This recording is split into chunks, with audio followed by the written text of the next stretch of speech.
Dick Cheney got hired, not because he's a businessman, but because he was the former Secretary of Defense.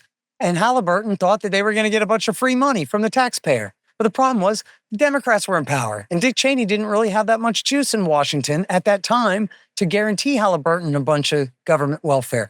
So what good was he? Well, he wasn't a good businessman. And he and his right-hand man, I always forget the right-hand man's name, but it was his COO, or CFO. They did a terrible job investigating a company called Dresser Industries, and they bought it. They made an executive decision. The board went along with it. Fine, go ahead. And they bought Dresser Industries right before, weeks before they started being held liable for literally more than $1 billion worth of asbestos cancer claims.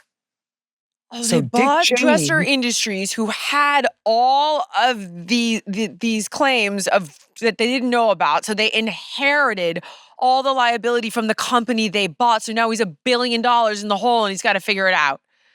And now he's got to make himself the vice president and put Halliburton on the dole. And I'm not saying they threatened him or whatever, but you see how different that is than, Dick Cheney's greedy and he did it for money.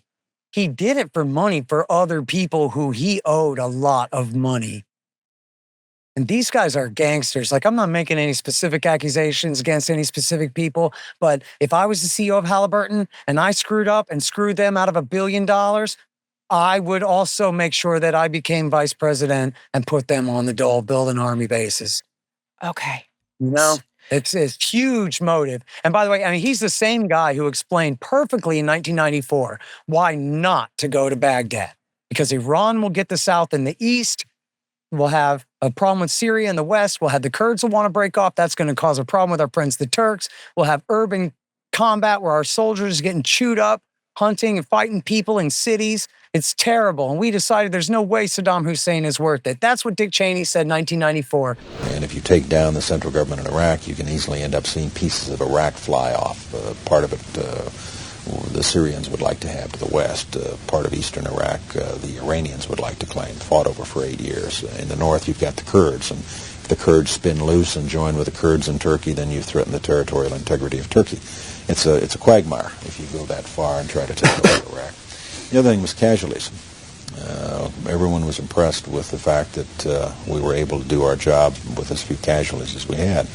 But for the 146 Americans killed in action and for their families, it wasn't a cheap war. And the question for the president, in terms of whether or not we went on to Baghdad and took additional casualties in an effort to get Saddam Hussein, was how many additional dead Americans is Saddam worth?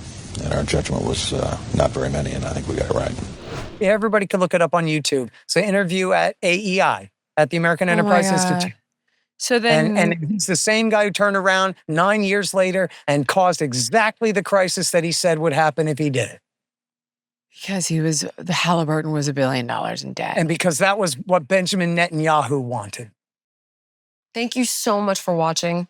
If you enjoyed the podcast, please like, comment, subscribe, and share. And make sure to let me know what guests you want to see on in the future.